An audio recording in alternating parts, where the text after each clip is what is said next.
ہمارا آج کا موضوع ایک انتہائی اہم موضوع ہے،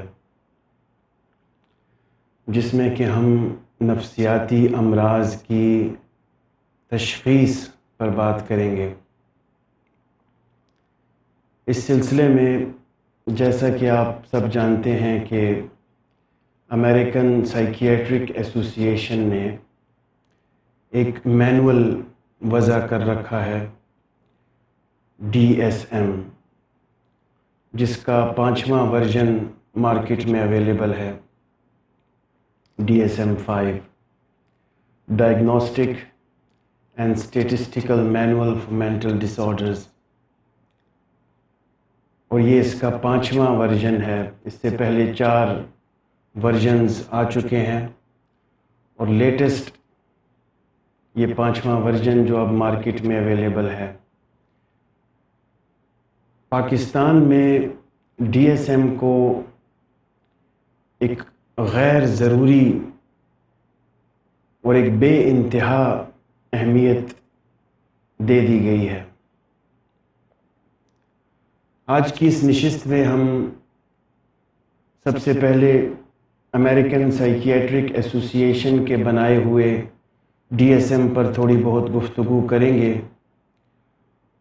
اس کو کرٹیسائز کریں گے، اور اس کے بعد جسٹیفیکیشن پیدا کریں گے کہ سکون کلینیکل ماڈل کے لیے نفسیاتی امراض کی تشخیص ایک جداگانہ طریقے سے کیوں ضروری ہے، اور سکون تھراپسٹ کو DSM کو کیوں فالو نہیں کرنا چاہیے، اور کیوں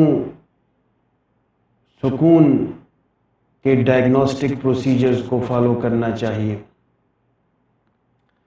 تو اس سلسلے میں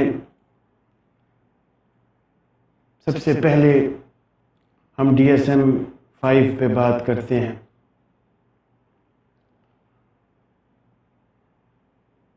جیسا کہ میں اکثر بتاتا رہتا ہوں کہ علم حاصل کرنے کے 4 مروجہ طریقے ہوتے ہیں۔ تشخیص کرنا بھی علم حاصل کرنا ہی ہے، معلومات حاصل کرنا ہی ہے، مریض کے بارے میں جاننا ہی ہے، نئی انفارمیشن حاصل کرنا ہی ہے۔ لہٰذا تشخیص ایک عمل ہے جس سے کہ کچھ علم ہاتھ آتا ہے، کچھ علم حاصل ہوتا ہے، سائیکو تھراپسٹ کو، کلینیشین کو۔ تو اب تک سائنٹسٹس نے، فلاسفرز نے جو علم حاصل کرنے کے طریقے وضع کیے ہیں، ان میں 4 طریقے سر فہرست ہیں، جن کا میں اکثر تذکرہ کرتا رہتا ہوں: ٹینیسٹی، اتھارٹی، سائنس اور انٹیوشن۔ تو اب سب سے پہلا متھ DSM کے بارے میں یہ ہے کہ DSM سائنس ہے، اور DSM سائنٹیفک طریقے سے ڈائگنوسس کرتا ہے۔ یہ ایک متھ ہے، اسپیشلی پاکستان میں تو اس کو ایک فیکٹ سمجھا جاتا ہے کہ DSM سائنس ہے اور سائنٹیفک میتھڈ کو یوز کرتے ہوئے ڈائگنوسس کرتا ہے۔ تو آپ کے ذہنوں میں بھی یہی بات ہے کہ اٹس پیور سائنس، اور جو ڈائگنوسس DSM کے نتیجے میں سامنے آتا ہے وہ بالکل برحق ہے، اس میں چون و چرا کی گنجائش نہیں ہے، اور اسی ڈائگنوسس کے نتیجے میں مریض کو لیبل کیا جانا چاہیے، اور اس کو میڈیکیشن پرسکرائب کرنی چاہیے اور تھراپیز دینی چاہیے۔ تو اس سلسلے میں یہ ایک نئی بات ہوگی آپ کے لیے کہ DSM پر پاکستان میں کبھی کوئی تنقید سننے کو نہیں ملی، حالانکہ دنیا بھر میں DSM پر لاتعداد تنقید ہوتی چلی آئی ہے۔ نہ صرف نفسیات دانوں نے کی ہے بلکہ میڈیکل ڈاکٹرز اور خود سائیکیٹرسٹ نے کرٹیسائز کیا ہے ڈی ایس ایم کے طریقہ کار کو، اس کے ظلم کو بے نقاب کیا ہے۔ سائیکیٹرسٹ نے بھی، میڈیکل ڈاکٹرز نے بھی، ایسے لوگوں نے جنہوں نے میڈیکل سائنس میں پی ایچ ڈی کر رکھا ہے، انہوں نے اس پر تنقید کی ہے اور کرنی بھی چاہیے۔ پاکستان میں یہ ایک نئی بات لگتی ہے کہ ڈی ایس ایم کیسے غلط ہو سکتا ہے۔ ہم تو بچپن سے مراد 1947 جب سے پاکستان بنا ہے تب سے لے کر اب تک ڈی ایس ایم ہی کو فالو کرتے چلے آئے ہیں ڈائگنوسس کے لیے۔ ہم نے تو ICD-10 کو بھی نہیں دیکھا۔ ڈی ایس ایم ایک واحد سورس ہے ہمارے ڈائگنوسس کے لیے، اور اس میں تبدیلی معاذ اللہ یہ کیسے ممکن ہے؟ یہ ہماری سوچ ہے، ایک متھ ہے، ایک جہالت ہے، ایک کنویں کے مینڈک جیسی بات ہے۔ تو اس سلسلے میں ابھی کچھ نقاب کشائی کرتا ہوں کہ میں کیوں تنقید کر رہا ہوں اس پر، اور نہ صرف میں، یہ بھی ذہن میں رکھیے گا کہ میں کوئی دنیا کا واحد شخص نہیں ہوں جو DSM-5 پر تنقید کر رہا ہے۔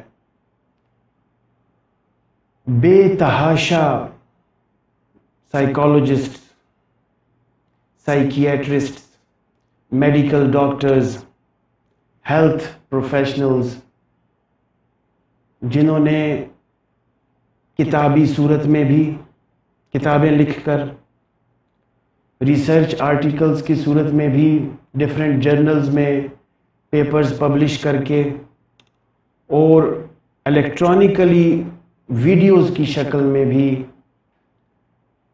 بہت زیادہ کرٹیسائز کر رکھا ہے ڈی ایس ایم کو۔ صرف انٹرنیٹ سرفنگ کی آپ کو ضرورت ہے، اگر آپ کرٹیسزم آن DSM-5 لکھیے اور پھر تماشا دیکھیے کہ کیا کیا دیکھنے کو ملتا ہے آپ کو۔ لیکن چونکہ آپ کی سوچ ایسی بنائی نہیں گئی، اس زاویے سے سوچنا آپ کو سکھایا نہیں گیا کہ چیزوں پر تنقید بھی کی جا سکتی ہے، لہٰذا آپ کے ذہن میں یہ سوال اٹھتا ہی نہیں کہ کیا DSM سے ڈائگنوسس کرنا درست ہے بھی یا نہیں، انسانی ہے بھی یا نہیں، بنیادی انسانی اقدار سے منافی تو نہیں، کہیں ہمارے مذہب سے تو کہیں منافی نہیں، اور اس کے کیا ایڈورس ایفیکٹس نکل سکتے ہیں، ان پر آپ نے اب تک توجہ نہیں دی۔ تو اس سلسلے میں سب سے پہلے تو جرأت ہونی چاہیے تبدیلی کے لیے۔ Change requires courage.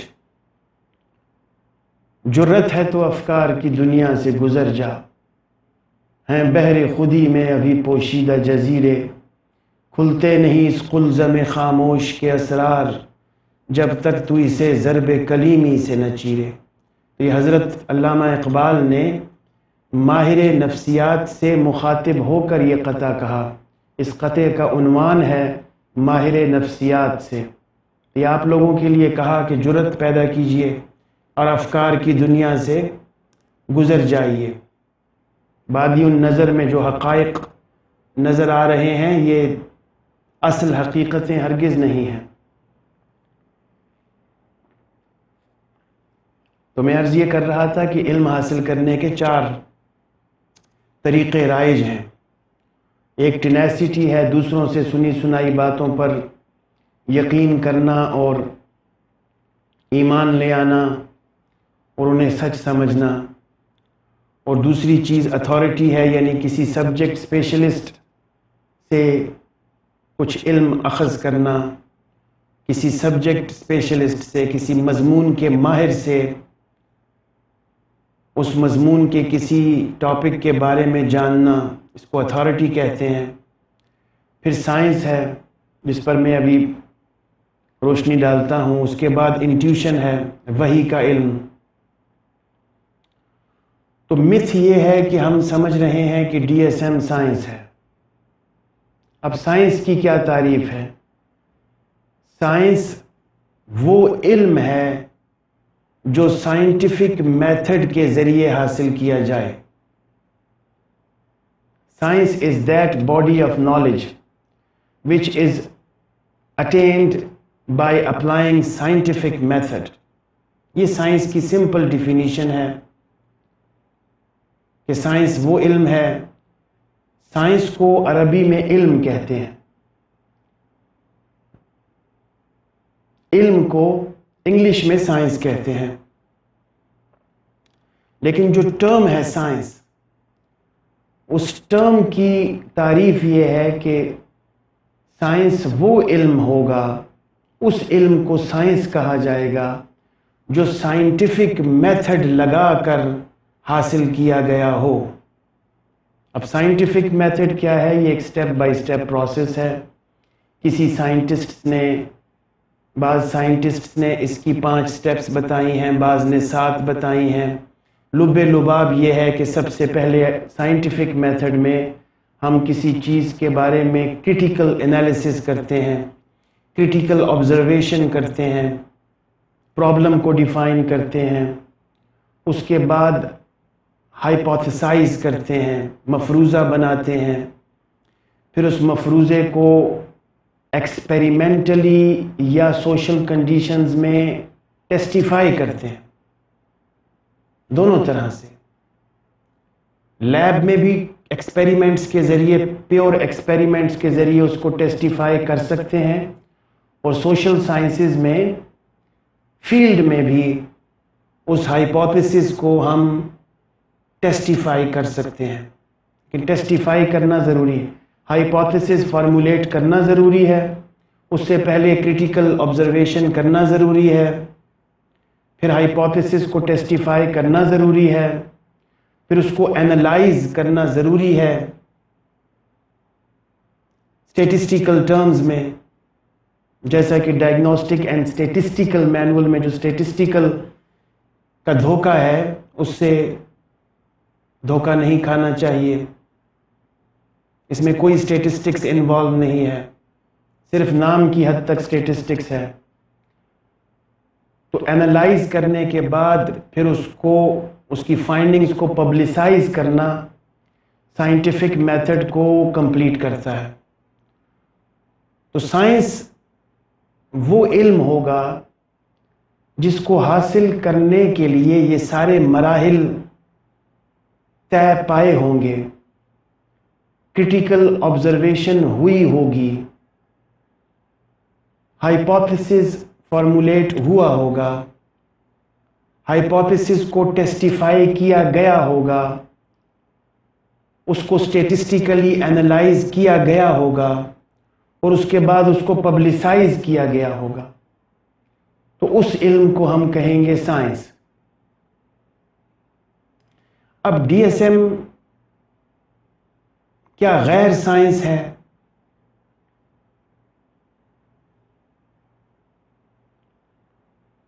تو سائنس سمجھتی ہے اس کو دنیا، اور خصوصاً پاکستان میں اس کو انتہائی سائنٹیفک.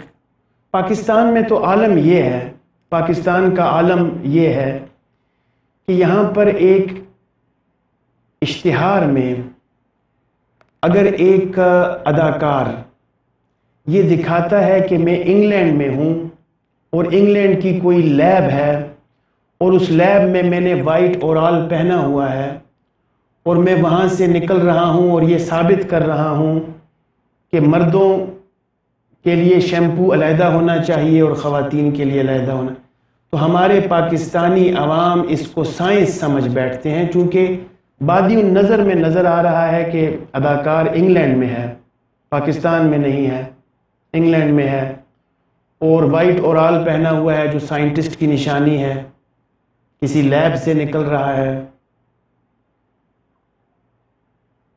لہٰذا جو بھی کہہ رہا ہے سچ کہہ رہا ہے، سائنٹیفک بات کر رہا ہے.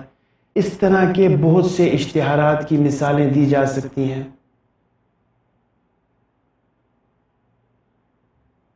تو سوڈو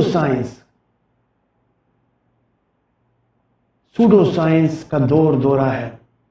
دنیا بھر میں دورہ ہے سوڈو سائنس کا، لیکن پاکستان میں چونکہ scientific essence, scientific perception, scientific test نہ ہونے کے برابر ہے. ہمارے تو سائنسدان نعوذ باللہ کبھی پی ایچ ڈی کی ڈگریاں جعلی نکل آتی ہیں، کبھی مقالے پلیجرائزڈ نکل آتے ہیں. تو سائنس کا کیا عالم ہے، اس کو تو رہنے ہی دیجئے. لیکن ہم سمجھتے ہیں کہ ڈی ایس ایم ایک سائنس ہے. اب یہ بتایا جائے کہ اس میں یہ جو سائنٹیفک میتھڈ ہے یہ کب اور کیسے انکارپوریٹ ہوا، کس نے کرٹیکل آبزرویشنز کی مریضوں کی، کس نے ہائپوتھیسس فارمولیٹ کیا، کس نے اس کو لیب میں یا فیلڈ میں ٹیسٹیفائی کیا، کس نے اس پر اسٹیٹسٹیکل ٹریٹمنٹس اپلائی کی، ان کے ریزلٹس کہاں پہ ہیں، اور اس کے بعد وہ فائنڈنگز پبلسائز کہاں ہوئی ہیں، ان سے ہمیں محروم کیوں رکھا گیا ہے. یہ سوالات ہیں. تو ایسا ہرگز نہیں ہے. اس میں ایک پینل ہے تقریباً 200 سائیکیٹرسٹس کا، جو کہ میٹنگز کے ذریعے مختلف سمپٹمز کو دیکھتا ہے اور کچھ سمپٹمز کو ایکسیپٹ کرتا ہے، کچھ کو ریجیکٹ کرتا ہے. کبھی کسی بیماری کو بیماری سمجھتا ہے ڈی ایس ایم 4 میں، اور ڈی ایس ایم 5 میں پھر اس بیماری کو بیماری نہیں سمجھتا. ڈی ایس ایم 4 میں 257 سم تھنگ مینٹل ڈس آرڈرز دیتے ہیں، اور ڈی ایس ایم 5 میں اس کو ریڈیوس کر کے 157 سم تھنگ ڈس آرڈرز کر دیتے ہیں. بیماریوں کے نام تبدیل کر دیتے ہیں موقع کی مناسبت سے، سمپٹمز کو تبدیل کر دیتے ہیں. یہ کیسی بیماریاں ہیں؟ یہ سائنس ہے؟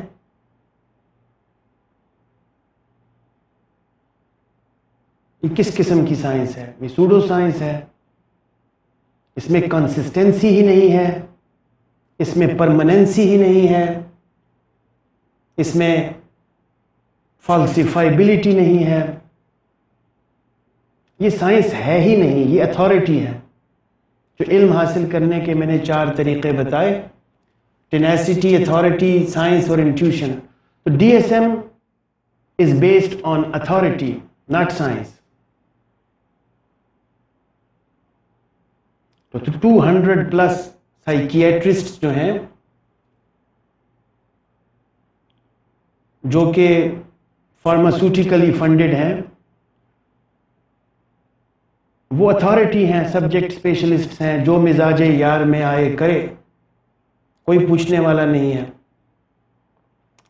تو یہ میرا چیلنج ہے کہ ڈی ایس ایم کو سائنس ثابت کیا جائے. پھر اس میں اسٹیٹسٹکس کہاں ہے؟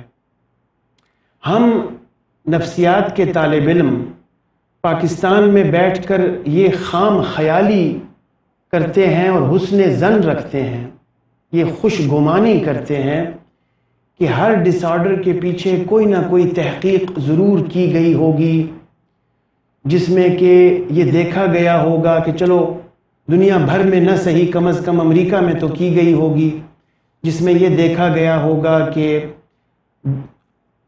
جو 68% پاپولیشن ہے میجورٹی، اس میں چونکہ یہ سمپٹمز نہیں ہیں لہٰذا یہ سمپٹمز ایب نارمل ہیں. یہی تو ہے اسٹیٹسٹکس، یہی تو کلیم ہے ڈی ایس ایم کا ڈائگنوسٹک اینڈ اسٹیٹسٹیکل مینول کہ دس از بیسڈ آن اسٹیٹسٹکس. تو ویئر از اسٹیٹسٹکس.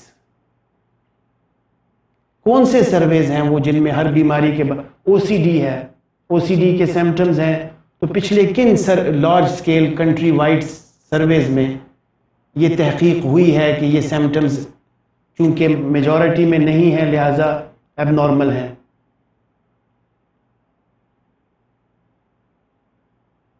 تو یہ جو 150 سے زیادہ ڈس آرڈرز ہیں, ان میں سے ہر ڈس آرڈر کے پیچھے اسٹیٹسٹیکل فائنڈنگز ہونی چاہیے اگر سائنس ہے.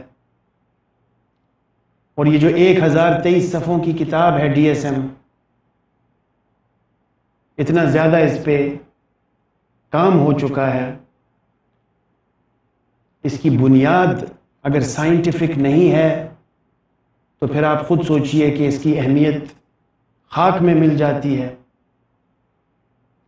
تو there is no science behind DSM as far as science in its real essence is concerned. Science in its true spirit. There is no science. یہ میرے منہ سے صرف یہ بات نہیں نکل رہی, اگر آپ تحقیق کیجئے گا تو آپ کو پتہ چلے گا کہ اس پر آرگنائزیشنز بن چکی ہیں جو بے نقاب کر رہی ہیں سائیکیٹری کو. Psychiatry has been considered a game of death, license to kill, industry of death. تو سائیکیٹرسٹ خود بھی, میڈیکل ڈاکٹرز بہت بڑا کرٹیسائز کرتے ہیں اس کے اوپر. اب آپ یہ دیکھیے کہ ایک میڈیکل ڈاکٹر ہے, اس کے پاس کوئی مریض آتا ہے تو وہ پیتھولوجیکل ٹیسٹنگ کے لیے اس کو لیب میں ریفر کرتا ہے, پیتھولوجیکل اسکریننگ کے لیے. تو لیب میں اس کا ایکس رے ہوگا, اس کا بلڈ ٹیسٹ ہوگا, اس کا الٹرا ساؤنڈ ہوگا, سی ٹی اسکین ہوگا.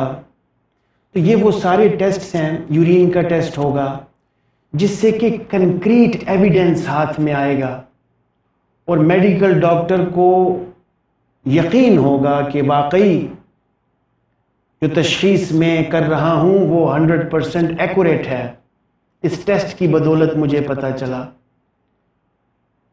تو DSM کے ٹیسٹ ہونے پہ, کیونکہ یہ ایک ٹیسٹ ہے ڈائگنوسس کے لیے, اس پہ میڈیکل پریکٹیشنرز نے, میڈیکل سائنٹسٹس نے بے تحاشا تنقید کر رکھی ہے کہ اس کی جو ٹیسٹنگ ہے یہ سائنٹیفک نہیں ہے.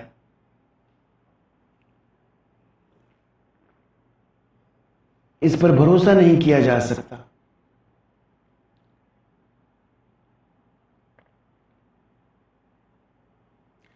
ٹیسٹنگ کے لیے ٹیسٹ ری ٹیسٹ ریلائبلٹی کا ہونا ضروری ہے. سمپٹمز صرف بیہیویئر کو دیکھ کر, اب DSM میں کیا ہوتا ہے, صرف بیہیویئرل سمپٹمز کو دیکھ کر تشخیص کی جاتی ہے. مثال کے طور پر ایک لڑکا ہے, اس کو ڈپریشن ہے سیویئر قسم کا,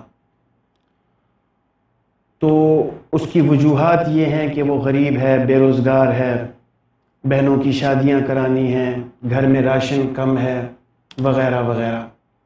تو اب وہ کسی سائیکیٹرسٹ کے پاس تشریف لے جاتا ہے, تو سائیکیٹرسٹ کیا کریں گے اس کے ساتھ؟ اس کو گولیاں دیں گے جس کے لیے اس کو مزید پیسے چاہیے. وہ پہلے اپنے گھر کا راشن نہیں پورا کر سکتا بیچارہ, وہ یہ گولیاں خریدنے کے لیے پیسے کہاں سے لائے گا؟ اور گولیاں کب تک کھائے گا؟ اور کیا گولیاں اس کی غربت کو ختم کر پائیں گی؟ اچھا, اب یہاں پہ جو پوائنٹ جس کی طرف میں اشارہ کر رہا ہوں کہ سائیکیٹرسٹ نے ڈائگنوز کیا with major depressive disorder یا بائیپولر 1 ڈس آرڈر اور گولیاں دے دیں. وہ سائیکیٹرسٹ کے کمرے سے باہر نکلا, وہاں پہ اس نے دیکھا کہ حکومت کچھ قرضہ فراہم کر رہی ہے غریب نوجوانوں کو کروڑوں میں. تو اس نے قرضے کے لیے اپلائی کیا اور اس کے بعد وہ خوش و خرم ہو گیا، اس کے کازز ختم ہو گئے۔ اب سائیکیٹرسٹ سے کوئی یہ پوچھے کہ آپ نے جو یہ ڈائگنوسس کیا تھا یہ کب تک کارآمد رہے گا؟ How long this diagnosis will work? till how this diagnosis is going to be valid.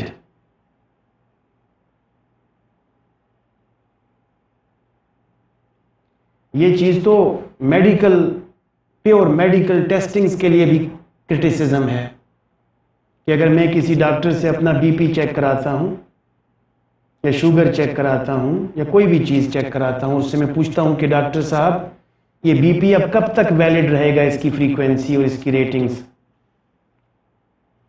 کب دوبارہ میں بی پی چیک کروں اپنا، یہ کب تک اس کا جو ریزلٹ ہے یہ افیکٹو ہے؟ تو ڈاکٹر نے میرا منہ دیکھنا ہے، اس نے اور کیا کہنا مجھ سے؟ یہ تو 1 منٹ بعد چینج ہو سکتا ہے، 5 منٹ بعد چینج ہو سکتا ہے، کنسسٹنسی تو نہیں ہے اس میں کسی بھی میڈیکل ٹیسٹ میں۔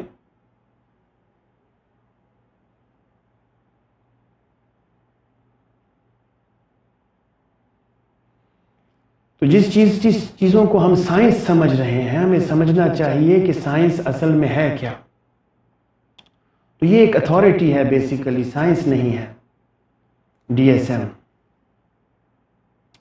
پھر ایک دوسرا میرا کرٹیسزم ہے، ایک تو میں نے یہ کرٹیسزم کیا کہ ڈی ایس ایم سائنس نہیں ہے، اس کو چیلنج کرتا ہوں میں، کوئی ایکسیپٹ کرے،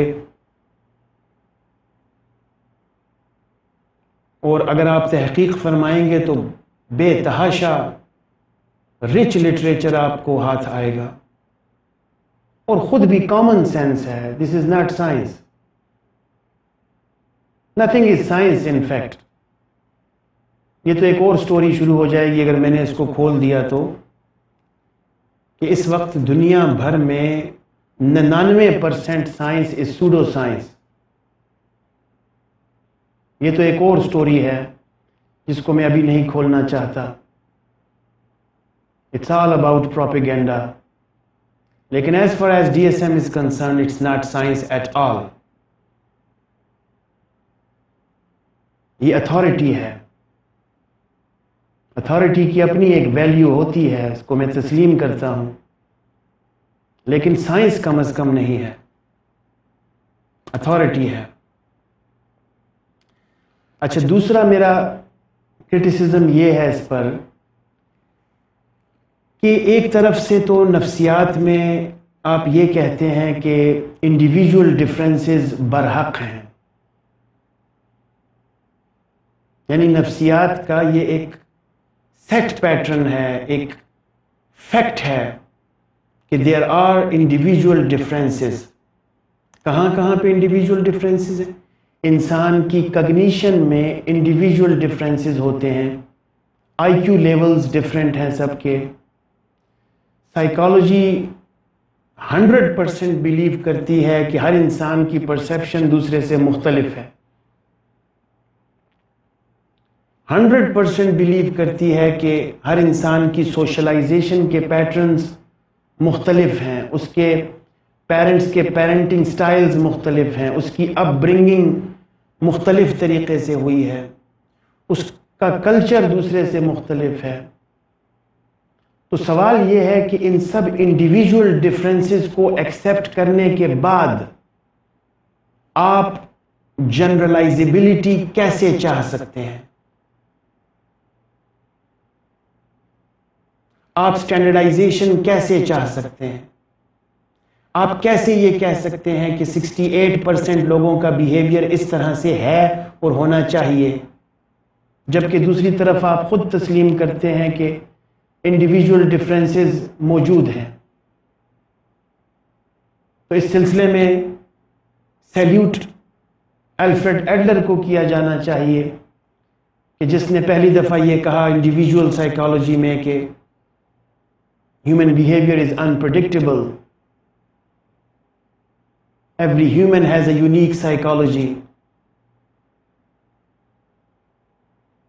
اس نے انڈیویجول سائیکالوجی کی بنیاد رکھی، جس کی وجہ سے آج سبجیکٹیوٹی اور پوسٹ ماڈرنزم ویسٹ ایکسیپٹ کرتا ہے، سبجیکٹیو فیلنگز کو ایکسیپٹ کرتا ہے.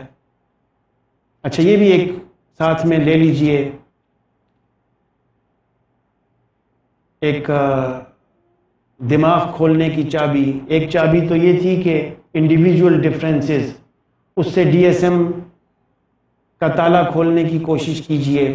اور دوسری چابی یہ ہے سبجیکٹیوٹی، یعنی ایک طرف آپ انڈیویجول ڈفرینسز کو مان رہے ہیں، دوسری طرف آپ بڑے کر و فر کے ساتھ بڑے ماڈرن ہو کے سبجیکٹیوٹی کو مان رہے ہیں ہر چیز میں. تو پھر یہ اسٹینڈرڈائزیشن ڈی ایس ایم کی اور جنرلائزیبلٹی کیسی؟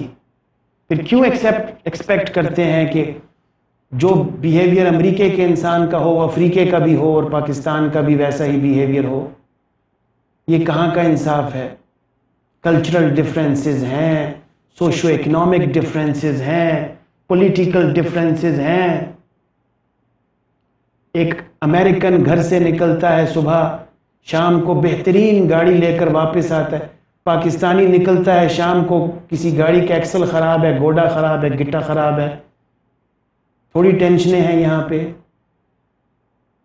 پولوشن تھوڑی ہے، شور شرابہ تھوڑا ہے. جو خبریں ہم سنتے ہیں 8 بجے اور 9 بجے، کیا بی بی سی اور سی این این والے بھی ایسی خبریں سناتے ہیں؟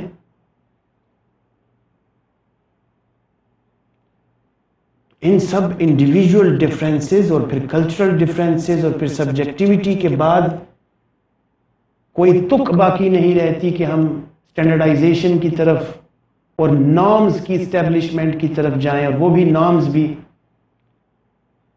اغیار اسٹیبلش کر کے ہمیں دیں.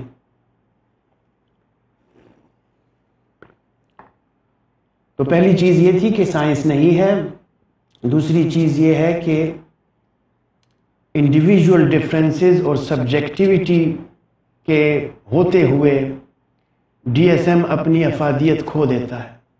یا ان کو مانیے یا اس کو مانیے.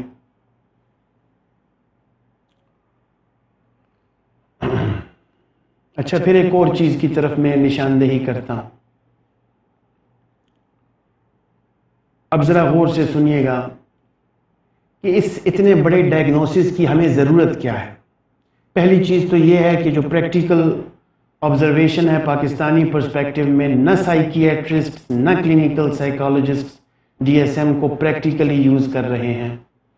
ایسا نہیں ہوتا کہ ایک مریض تشریف لائے اور آپ ڈی ایس ایم کے پیج 1 سے شروع کر کے اور پیج 1023 تک دیکھیں، اسکرین کریں کہ اس میں کون کون سا سمپٹم موجود ہے.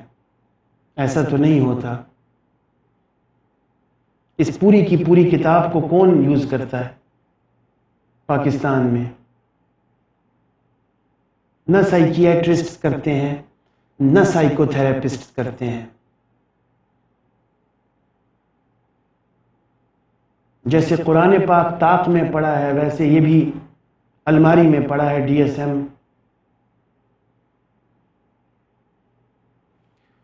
تو جس چیز کی طرف میں آپ کی توجہ دلا رہا ہوں وہ یہ ہے کہ مثال کے طور پر ڈس آرڈرز ہیں 200، مثال کے طور پر 200 مینٹل کنڈیشنز ہیں، 200 ڈس آرڈرز ہیں مثال کے طور پر. اب کامن سینس یہ کہتا ہے کہ اگر ڈس آرڈرز 200 ہیں تو گولیاں بھی 200 ہونی چاہیے اور تھراپیاں بھی 200 ہونی چاہیے. کامن سینس ہے کہ کیا اینگزائٹی کی گولی ڈپریشن کو بھی دی جا سکتی ہے، یا کیا وہ تھراپی جو میں نے سیکشولی ایبیوزڈ وکٹم کو دی تھی، کیا وہ تھراپی میں فیتھ ہیلنگ میں بھی دے سکتا ہوں، یا جو تھراپی میں نے ایموشنل بریک اپ میں دی تھی کیا وہ میں اسکیزوفرینیا میں بھی دے سکتا ہوں؟ تو کامن سینس یہ ہے، کامن سینس کہ جتنی بیماریاں اتنی ادویات اور اتنی therapies. This is common sense. ورنہ تو پھر بیماریوں کی کیٹیگرائزیشن کی جسٹیفیکیشن ہی ضرورت نہیں ہے، ورنہ پھر کیا ضرورت ہے اتنی زیادہ کیٹیگریز بنانے کی۔ تو جو ڈرگز ہیں ان کی 7 کیٹیگریز ہیں ٹوٹل۔ اینٹی سائیکوٹکس ہیں، اینٹی ڈپریسنٹس ہیں، ہپنوٹکس ہیں، drugs for dementia, anti manic agents, drug for substance dependence and drugs for ADHD۔ تو اب تک یہ 7 کیٹیگریز جو ہیں فیملیز، یہ سائیکوٹراپک ڈرگز کے لیے کیٹیگرائزڈ ہیں، یعنی اینٹی سائیکوٹکس میں جتنے بھی سائیکوٹک پرابلمز ہیں ان سب کے لیے گولی ایک ہے، اور اینٹی ڈپریسنٹس میں جتنے بھی موڈ سے ریلیٹڈ پرابلمز ہیں ان کے لیے بھی فارمولا ایک ہی ہے۔ ایک سے مراد ہے گنتی کے فارمولے ہوں گے 2-3 ڈفرینٹ برانڈز کے نام سے۔ آپ تحقیق کیجئے، ایک سائیکیٹرسٹ سے پوچھئے کہ ڈپریشن کے لیے آپ کی اگر 25 سال کی سروس ہے تو کون کون سی گولیاں دی ہیں آپ نے ڈپریشن کی، تو 5 گولیوں سے زیادہ تو وہ نہیں بتا سکیں گے آپ کو، وہی مارکیٹ میں ان ہیں اور وہی ملی گرامز بدل بدل کے دی جاتی ہیں، ڈوسیجز جو ہیں بدل بدل کے دی جاتی ہیں، لیکن 200 دوائیاں تو نہیں ہیں۔ اب تھیراپیز کا عالم دیکھیے، تھیراپیز میں یہ ہوتا ہے کہ ایک چیز ہوتی ہے جس کو ہم کہتے ہیں کلینیکل اورینٹیشن۔ یا تو آپ سائیکو اینالسٹ ہیں، یا آپ بیہیویئرسٹ ہیں، یا آپ پازیٹیو سائیکالوجسٹ ہیں، یا آپ ہیومنسٹک سائیکالوجسٹ ہیں، یا آپ ایکسپریسو آرٹ تھراپسٹ ہیں، یا آپ سکون تھراپسٹ ہیں۔ کوئی ایک اسپیشلائزیشن، کوئی ایک فلسافیکل اورینٹیشن آپ کی ہونی چاہیے ایز اے سائیکو تھراپسٹ۔ تو کسی ایک کلینکل ماڈل کو آپ فالو کرتے ہیں، اور اس میں بھی پھر آپ اسپیشلائزیشن اور اپنے لیے ڈی لمٹ کرتے ہیں خود کو، کہ بعض سائیکو تھراپسٹ صرف بچوں کو دیکھتے ہیں، بعض صرف کپلز کو دیکھتے ہیں، بعض صرف ایڈلٹس کو دیکھتے ہیں، بعض صرف ڈرگ ایڈکٹس کو دیکھتے ہیں۔ تو ڈی لمٹ کرتے ہیں خود کو۔ تو اب دونوں طرف سے، نہ سائیکیٹری میں اور نہ سائیکو تھراپی میں 200 بیماریوں کے لیے 200 علاج ہرگز نہیں ہے۔ ایک سائیکو اینالسٹ ہے تو اس کے پاس ٹیپیکل 3-4 طریقے ایموشنل کتھارسس کے ہیں، typical brief psycho analytic therapy یا ایموشنل کتھارسس، فری ایسوسیشن، باقی باتیں تو پرانی ہو گئیں، ڈریم انٹرپریٹیشن اور ڈپریشن اور سپریشن اور چائلڈہڈ ایکسپیرینسز۔ تو کچھ ٹیپیکل، کوئی بیہیویئرسٹ ہے اس کے پاس ٹیپیکل 4-5 ٹیکنیکس ہیں۔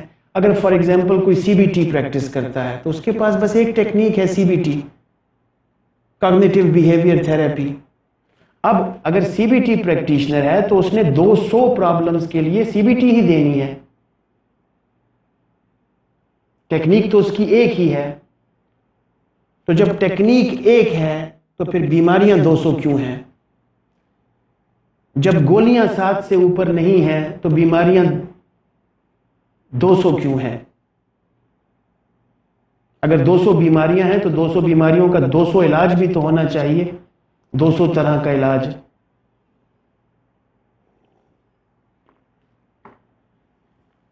تو اس سے بھی آپ کو یہ اندازہ ہوتا ہے کہ کتنی بڑی سوڈو سائنس اور کتنا عظیم ترین تاریخ انسانی کا دھوکہ ہے، جس کے پیچھے DSM کے پیچھے بڑی پولیٹیکل انسپریشنز ہیں، اور سائیکو ٹراپک ڈرگز کے پیچھے فارماسیوٹیکل کمپنیز کے بینیفٹس ہیں۔ اس طرف میں اب نہیں جا رہا۔ اچھا جی، اب ایک اور بات، 3 باتیں میں نے آپ کو بتائیں، اب چوتھی بات، ایک طرف سے آپ یہ کہتے ہیں کلینکل سائیکالوجسٹ کہ ہم ویسا نہیں سوچتے جیسا سائیکیاٹرسٹ سوچتے ہیں. سائیکیاٹرسٹ کا ویو پوائنٹ بایولوجیکل ہے. سائیکیاٹرسٹ سمجھتے ہیں کہ بایولوجیکل چینجز پہلے آ کر ہوتی ہیں، بیہیویئر بعد میں بنتا ہے. کلینکل سائیکالوجی میں یہ ماننا جاتا ہے موسٹلی کہ پہلے تھاٹ پیدا ہوتی ہے منفی، اور اس منفی تھاٹ کے نتیجے میں پھر بیہیویئر ایگزیبٹ ہوتا ہے. یعنی جو سمپٹم ہے کسی بیماری کا، وہ کسی منفی سوچ کا نتیجہ ہے یا کسی منفی ماحول کا نتیجہ ہے. جبکہ دوسری طرف سائیکیاٹرسٹ اور نیورو سائنٹسٹ یہ سمجھتے ہیں کہ وہ سوچ یا ماحول کے بجائے کیمیکل ری ایکشنز کا نتیجہ ہے، کسی برین ڈس فنکشن کا نتیجہ ہے، کسی نیورو ٹرانسمیٹر کا نتیجہ ہے، کسی کیمیکل ری ایکشن کا نتیجہ ہے. تو اس بات میں کس کو اختلاف ہے، کس شخص کو اختلاف ہے؟ سائیکیاٹرسٹ کو تو بالکل بھی اس میں کوئی اختلاف نہیں ہے کہ کلینکل سائیکالوجسٹ ہم سے ہٹ کے ہیں، وہ کوئی اور مخلوق ہیں، ان کا طریقہ بالکل ڈیفرنٹ ہے. وہ تو سمجھتے ہیں اس چیز کو، لیکن یہ جو انفیریورٹی کمپلیکس کے مارے ہوئے کلینکل سائیکالوجسٹس ہیں، یہ اس چیز کو کیوں نہیں سمجھتے کہ psychiatrists are different than us. They have different school of thought. تو ڈفرنس ہے، ایک پروفیشنل گرج بھی ہے، ایک پروفیشنل کمپٹیشن بھی ہے دنیا بھر میں. تو سوال یہ ہے کہ اس پروفیشنل کمپٹیشن اور پروفیشنل گرج کے ہوتے ہوئے کیا کلینکل سائیکالوجسٹس کا اور سائیکو تھراپسٹس کا سر شرم سے نہیں جھکتا اور چلو بھر پانی میں نہیں ڈوب مرتے کہ امریکن سائیکیاٹرک ایسوسی ایشن کی بنائی ہوئی کتاب کو صدیوں سے فالو کرتے چلے آ رہے ہیں؟ نصف صدی تو ہو چکی تقریباً، اس سے زیادہ. تو کیا امریکن سائیکولوجیکل ایسوسی ایشن، جس کا صدر سیلیگمن بھی رہا ہے، کیا اس میں اتنی جان نہیں ہے کہ وہ اپنی کوئی چھوٹی موٹی کتاب بنا سکے نفسیاتی مسائل کے بارے میں؟ ایک طرف اے پی اے ہے امریکن سائیکولوجیکل ایسوسی ایشن، دوسری طرف اے پی اے ہے امریکن سائیکیاٹرک ایسوسی ایشن. تو اے پی اے جو تھی امریکن سائیکولوجیکل ایسوسی ایشن، اس نے تو اب تک صرف ریسرچ کا مینول بنایا ہے، حالانکہ اس میں 54 ڈویژنز ہیں. کلینکل سائیکالوجی کی اپنی ڈویژن ہے، کاؤنسلنگ کی اپنی ڈویژن ہے. تو کیا وجہ ہے، کیا وہاں پر اتنے قابل ذکر افراد موجود نہیں ہیں جو، اگر ڈی ایس ایم کے ساتھ پیرل آئی سی ڈی 10 چل رہا ہے، تو امریکن سائیکولوجیکل ایسوسی ایشن یا برٹش سائیکولوجیکل سوسائٹی کیوں اپنا ایک مینول وضع نہیں کرتی جس میں سائیکو سوشل ایسپیکٹس کور ہوں؟ سیلیگمن کی میں نے بات کی. سیلیگمن پازیٹیو سائیکالوجی کا آلموسٹ فاؤنڈر ہے اور اے پی اے کا پریزیڈنٹ رہا ہے. اس نے بھی اس کسی مینول پر توجہ نہیں دی. اس نے بہت اچھا کام کیا. اس نے پازیٹیو سائیکالوجی میں کافی نئی چیزیں دریافت کی اور نئی چیزیں امپلیمنٹ کی، ایگزیکیوٹ کی.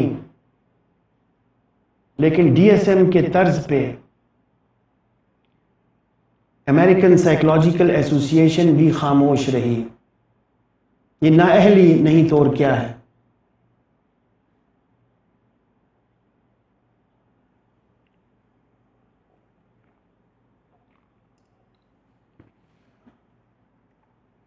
تو یہ چوتھا نقطہ میں نے آپ کو یہ بتایا کہ جو سائیکیاٹری اور کلینکل سائیکالوجی میں جو چپکلش ہے، اس کے باوجود یعنی ایسا ہی ہے جیسے کہ اہل حدیث افراد دیوبندیوں کی کتابوں کو پڑھیں اور ان سے رہنمائی حاصل کریں، اور اہل تشیع جو ہیں وہ اہل سنت کی کتابوں کو پڑھیں اور ان سے رہنمائی حاصل کریں.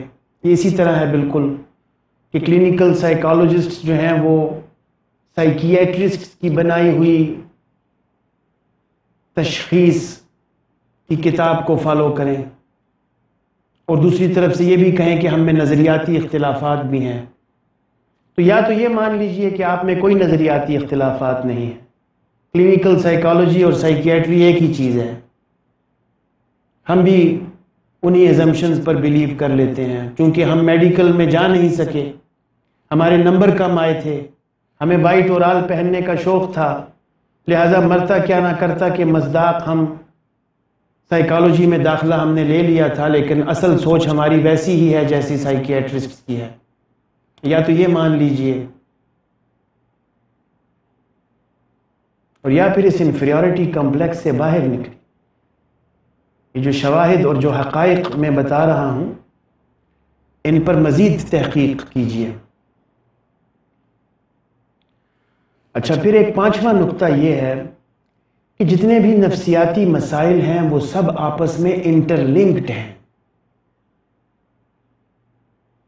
جس کے لیے جو ڈی ایس ایم نے حل نکالا ہے، ڈی ایس ایم 5 نے، وہ ہے ڈفرینشیل ڈائگنوسس، کہ اب ایک ڈس آرڈر کو آپ تشخیص کرنے جا رہے ہیں تو ساتھ میں 16 ڈس آرڈرز اور بھی ہیں جن کو رول آؤٹ کرنا بھی ضروری ہے۔ یہ ایک عجیب معمہ ہے، ایک عجیب مسئلہ ہے کہ کسی ایک ڈس آرڈر کو لیبل کرنے سے پہلے اب یہ ایک اور پنجابی میں پسوڑی ہے کہ 16 17 20 دوسرے ملتے جلتے ڈس آرڈرز کو رول آؤٹ بھی کرنا ہے، ڈفرینشیل ڈائگنوسس بھی کرنا ہے۔ وہ کیوں کرنا ہے؟ کیونکہ انٹر لنکڈ ہیں سب، مائنڈ تو ایک ہی ہے بندے کا۔ یہ جتنے بھی ڈس آرڈرز ہیں، 200 کے 200 یا 400 کے 400 جتنے بھی ہیں، یہ سب کے سب ایک ڈس آرڈر ہیں، اور جس کا نام ہے ڈس آرڈر آف تھاٹ، سوچ کا مرض۔ بس چاہے اسکیزوفرینیا ہے، چاہے او سی ڈی ہے، چاہے پی ٹی ایس ڈی ہے، چاہے ڈپریشن ہے، چاہے کنڈکٹ ڈس آرڈر ہے، چاہے اے ڈی ایچ ڈی ہے، چاہے جو بھی ہے، ان سب کا صرف ایک لیبل ہے ڈس آرڈر آف تھاٹ۔ یہ سب سوچ سے پیدا کردہ مسائل ہیں۔ سوچ منفی تو بیہیویئر منفی، سوچ مثبت بیہیویئر مثبت، اتنا سمپل فارمولا ہے یہ، اور اس کے لیے 157 پھر 257 مینٹل ڈس آرڈرز بنانا، پھر لیبل کرنا، پھر دوائیاں نکالنا، پھر ٹی وی پر اشتہارات دینا۔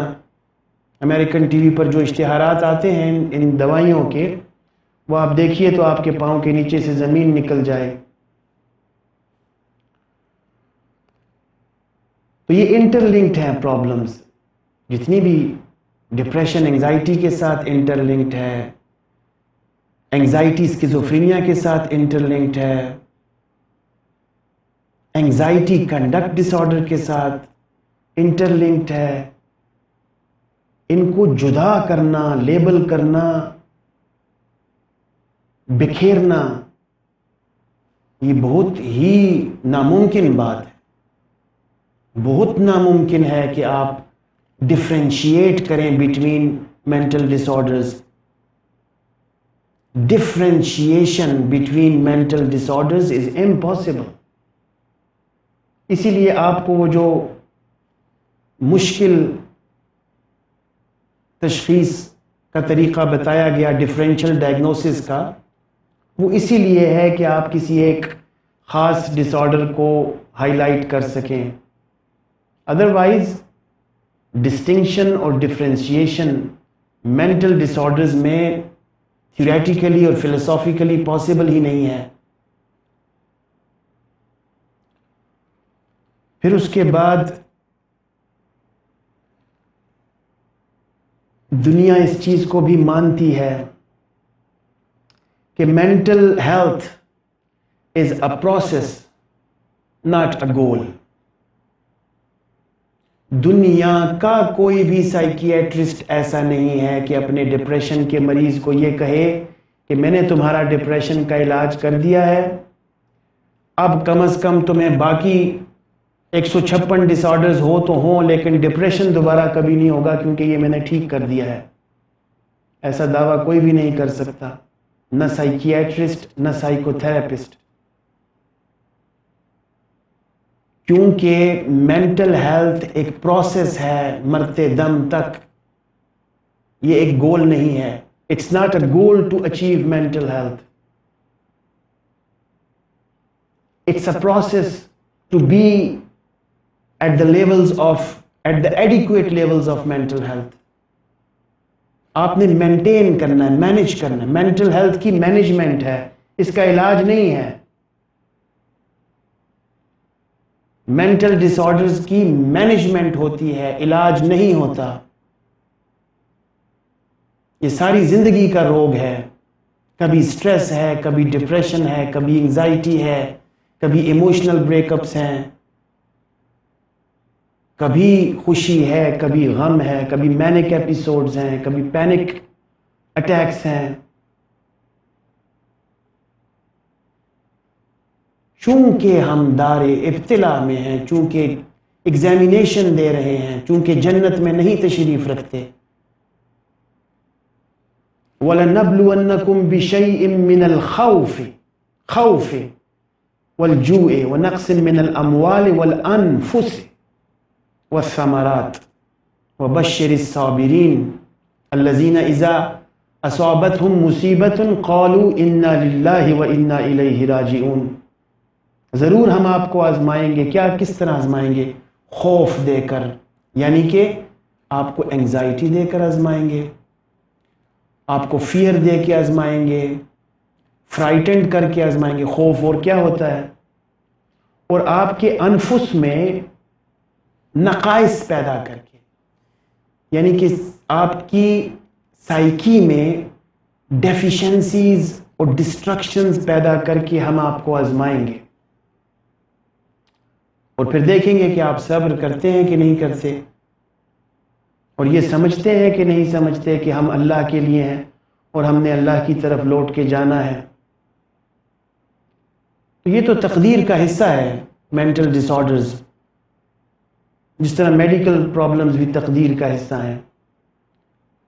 تو ان سے اوائیڈنس اور ان سے پریونشن، ہاؤ کم دنیا کا کوئی انسان یہ کلیم کرے کہ I am prevented from mental disorders? Come on.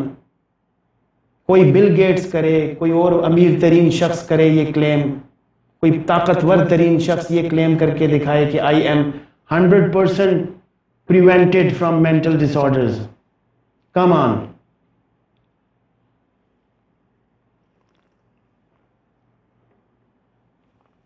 This is not the case. ایسا نہیں ہے. Everyone is at 50% risk of each and every mental disorder in each and every moment of life. This is possibility and probability.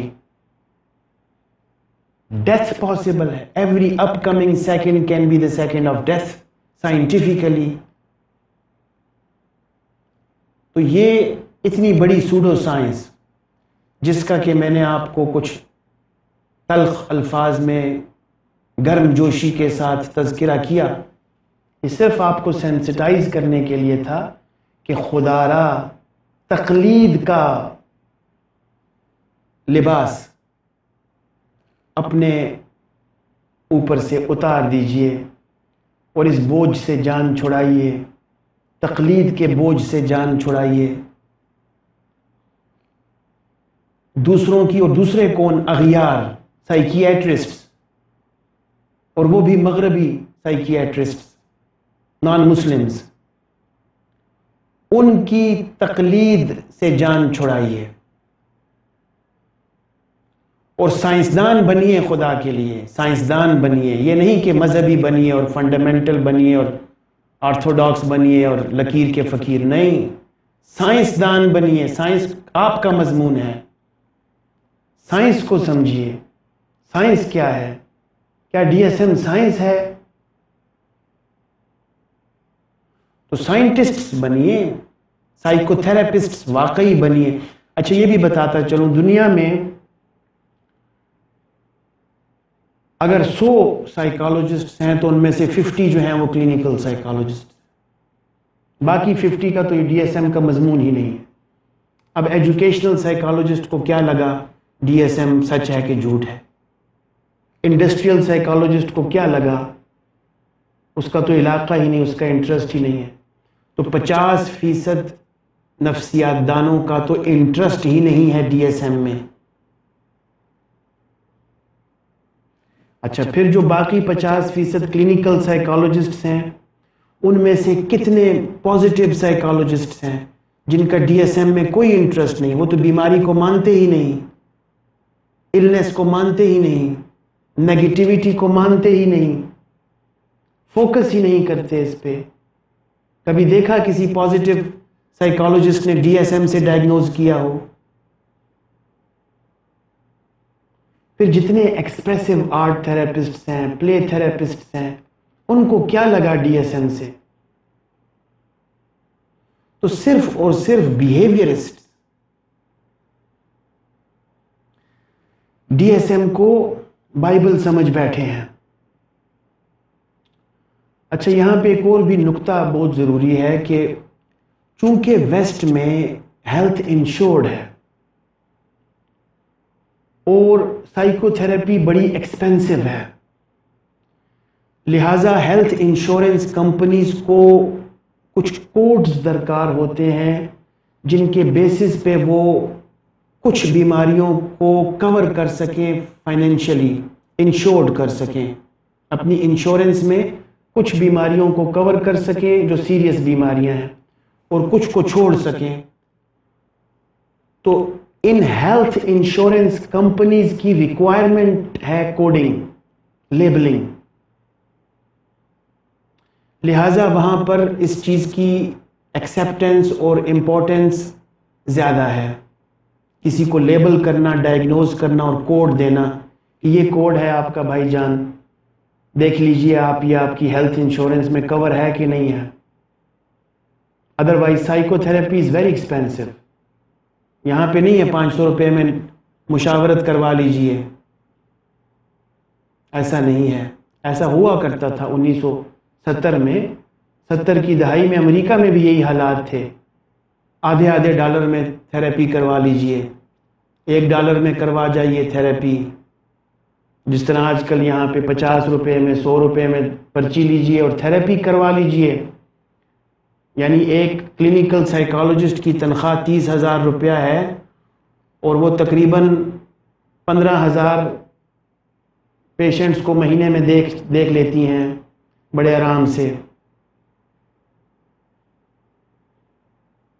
تو وہاں پہ therapy بڑی expensive ہے، پھر وہاں پہ فیشن ہے تھراپی لینا، اور اس کے بعد سیشنز بھی ماشاءاللہ 15، 20، 25 سیشنز، بلکہ بہت سے کیسز میں تو لائف لانگ، ہر مہینے آ جایا کیجئے تھراپی لینے، یہ سلسلہ اب لگا رہے گا۔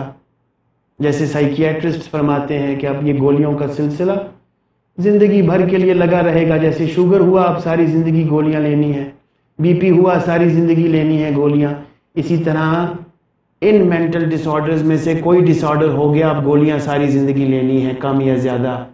اور اب وہاں پہ ویسٹرن سائیکو تھراپسٹ بھی چونکہ اس دوڑ میں شریک ہو چکے ہیں، لہٰذا وہ بھی یہ فرماتے ہیں کہ اب تھراپی بھی ساری زندگی چلتی رہے گی، اس کو چھوڑنا نہیں ہے،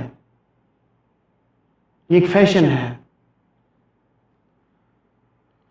تو یہ ساری باتیں کرنے کا مقصد یہ تھا کہ آپ پر واضح کیا جا سکے کہ DSM-5 of American Psychiatric Association is nothing but a pseudoscience, a myth، جس کو کہ کم از کم 70% دیکھ لیجئے اور تحقیق کر لیجئے، کم از کم 70% نفسیات دانوں نے DSM کو ڈسٹ بن میں ڈال رکھا ہے۔